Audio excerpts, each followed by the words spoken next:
Bon, bonjour les amis, on se retrouve.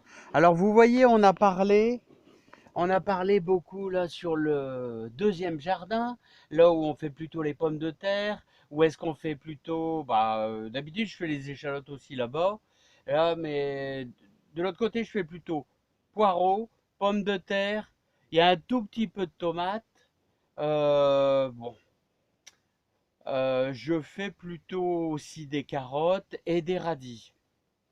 Ici, c'est plutôt les premières salades ainsi que les tomates. Cette année, j'ai réduit considérablement la voilure. L'année passée, les tomates montaient jusqu'au ciel et bref, j'ai eu un gâchis énorme, énorme, énorme.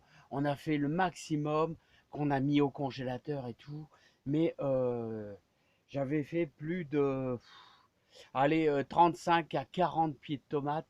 On n'est qu'à à 3 ou 4 personnes. Bref, c'était ingérable. Là, ça a été très nettement réduit. Et c'est quand même beaucoup mieux. Voilà. Donc, les amis, bah écoutez, ici, bah tout va bien. Tout va bien, hein. Et bah j'étais venu faire un petit peu ma récolte de Stupis, là. Vous voyez, qui est euh, et aussi, il va falloir que je pense à récupérer. Alors, quand vous allez faire vos graines, essayez de faire vos graines. Elles doivent devenir comme ça. Et là, quand vous voyez ces petits pompons blancs, vous pouvez être sûr que là, vos graines sont presque prêtes à récolter. Mais seulement, essayez d'attendre le maximum que tout est bien ouvert. Vous voyez, il y en a encore qui ne sont pas bien ouverts. C'est long, hein. En général, c'est plutôt au mois d'août. Donc, on va encore attendre un petit peu, hein. Voilà, eh bien, les amis, faire attention de faire gaffe que de pas marcher sur crevettes, là. Alors, vous voyez, même en serre, vous pouvez mettre un pied de courgette, hein. Là, hein, il est venu tout seul. Je sais pas, une graine tombée, bref, j'en sais rien. Je ne me rappelle plus. Alors, pour protéger contre les pucerons, les œillets d'Inde. Alors, vous voyez, bon, j'en mets pas forcément un à chaque pied de tomate. Là, c'est de la Stupis. Regardez, c'est de la Stupis, elle est là. Voilà. Alors, je mets un bon paillage pour dire d'avoir une bonne protection contre. Parce que l'humidité, vous voyez, quand elles sont un petit peu comme ça, hein, c'est que il faut éventuellement qu'il n'y ait pas de contact avec l'humidité, autrement votre tomate peut pourrir, hein, ça c'est bien possible, hein. Voilà, donc bah ici, les échalotes, c'est fini. Là, je vais les ramasser, hein, et je vais pouvoir les accrocher, hein.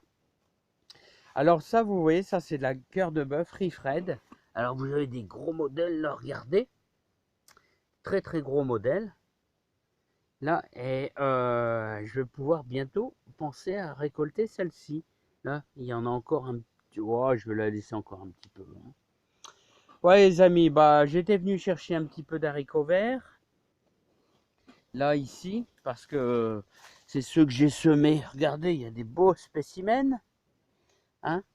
Et le raisin, bah, tout va bien. Regardez, le perdin, là, se porte à merveille.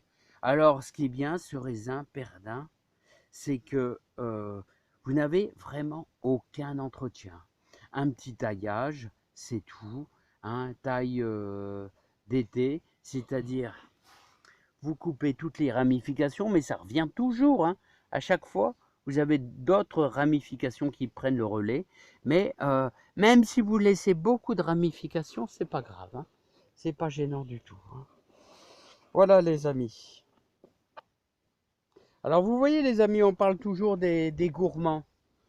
Voilà, bah les gourmands, bah regardez, moi j'avais récupéré dans le deuxième jardin, si vous revenez en arrière, des gros gourmands.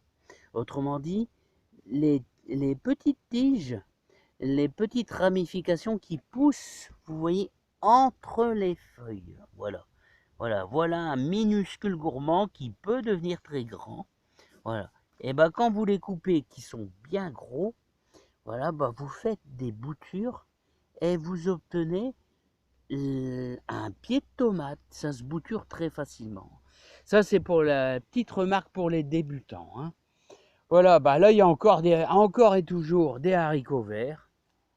Ah, je dirais même, là c'est les haricots beurre. Ouais, je reconnais les fleurs. Les haricots beurre.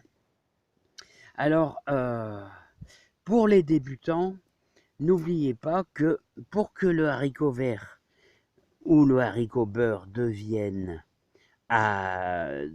comme ceci, il faut qu'il y ait toujours un insecte qui vienne polliniser tout, comme quoi vous voyez, c'est important, hein. Les insectes. Le jour où il n'y aura plus sur Terre, plus aucun insecte, c'est la fin du monde, hein. Je vous assure, c'est la fin du monde. Il n'y aura plus rien, hein. En quelques années, c'est fini, hein, parce que c'est la base de nourriture de tout ce qui est vivant, hein. Voilà, j'ai encore tout cela à repiquer. Ah, il y a du boulot, hein. Il y a du boulot. Il y en a plus d'une centaine à repiquer. Là, voilà. Eh bien, les amis, ceci dit, on nous annonce une sacrée sécheresse qui va arriver. Là, croyez-moi, c'est pas de la rigolade, hein. Ça commence à faire un petit peu peur, hein. Semaine après semaine, vous voyez, ça va faire 3 ans. L'étang descend de plus en plus bas, hein. C'est vraiment de plus en plus bas, hein. Regardez, hein. Alors vous voyez l'hiver, ça va jusque là, presque jusqu'en haut, hein. On perd pratiquement, on perd 75 cm. C'est toujours pour les poissons, hein, c'est vraiment vraiment terrible, hein, terrible, terrible, hein. Voilà. Bah écoutez les amis, on va rester positif, hein. Voilà, on va attaquer le moment des prunes. Alors, ici, Mirabelle de Nancy. C'est un mirabellier, Mirabelle de Nancy. Voilà, il y a un petit peu de puceron, mais bon, ici, c'est que du naturel, hein. Et là, ici, on a un peu de rainette, là. C'est de la rainette. Voilà. Il y aura un petit peu de perte, mais c'est pas grave. Ça commence à tomber, les vers, les choses comme ça. Eh bien, les amis, je vous dis à bientôt. Hein, les cerises, vous vous rappelez les cerises? Il y en avait tant, tellement, tellement des cerises. Alors, on va revenir sur les cerisiers. Les cerisiers, il y a encore un petit peu de cerises dans le haut, mais j'éviterai de m'aventurer parce que bon, il y a des guêpes et tout, et elles sont un petit peu vraiment pleines de mouches, de choses comme ça. Elles sont plus très très bonnes. Là, vraiment, le goût est plutôt un peu moisi. Là, c'est fini, c'est terminé. Ah, il va falloir aussi. Alors, on va attaquer les bonnes prunes, hein. Alors là, ça, c'est de la prune. Alors, ça, c'est un ami qui m'avait donné, là. Vous voyez ce superbe prunier, là. N'oubliez pas qu'à la base, c'était un petit prunier sauvage que j'avais greffé ici dans cette rocaille. Et regardez, le petit, le petit greffon, vous imaginez le petit greffon de quelques centimètres que j'ai incorporé là-bas dans le petit tronc gros comme mon pouce, voilà, et qui est devenu on va pas dire un géant, mais un arbre de plus de 10 mètres de haut. 10 mètres, j'exagère, hein, allez, 6 mètres, 6 mètres de haut, hein. Voilà. Voilà, et j'espère que ça va avancer aussi. Là, on verra cet automne si mon marcotage a fonctionné. Est-ce que l'on verra des racines à travers? Je ne sais pas. Sur ce pêcher grosse mignonne. Alors j'ai fait plusieurs marcotages. J'en ai fait un deuxième là, ici, hein. Donc là, j'en sais rien. J'en sais rien, on verra ça, si ça va se faire et si on verra apparaître quelques racines.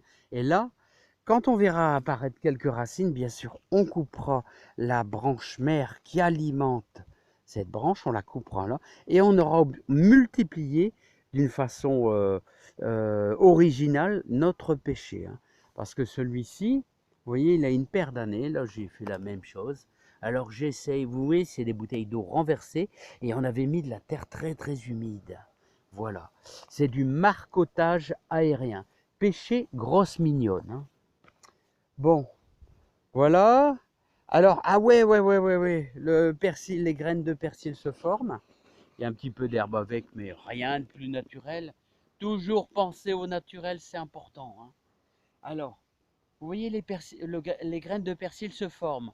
Alors, si on respecte le cycle de la nature, si les graines de persil se forment, c'est quoi? Bah, c'est qu'on peut semer du persil.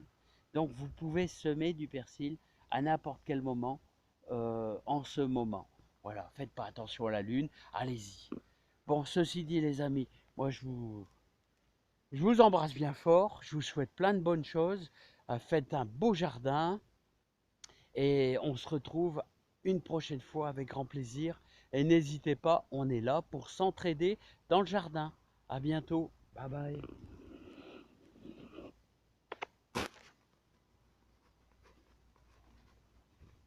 Les amis. Ah ouais, j'ai oublié de vous faire voir mes courgettes. Mes courgettes. Mes potirons. Alors on va y avoir de la... Ah, regardez. Oh, oh. Il y a même un pied de courgette. Bon, voilà. Alors, par contre les amis, si jamais vous avez une, une bonne recette. Alors, j'ai mangé ça une fois. Alors, c'était du potiron, potiron mélangé avec une espèce de béchamel ou je sais pas. Voilà, donc ça a dû être bouillanté, voilà, et cuit juste à point. Voilà, avec un peu de béchamel et certainement un peu d'épices. Si quelqu'un a une recette, j'aimerais bien goûter ça. Regoûter ce plaisir. Ah, et savoir cuisiner. Ah, il faut avouer que c'est un don, hein, savoir cuisiner. À l'huile d'olive, les aubergines, tout ça. À la béchamel, à l'huile d'olive, avec la petite épice qui va bien, hein. Ça, ça, faut que j'apprenne, hein, faut que j'apprenne. Parce que c'est ce que j'ai mangé, c'était délicieux. Allez, à bientôt, bye bye. Oh.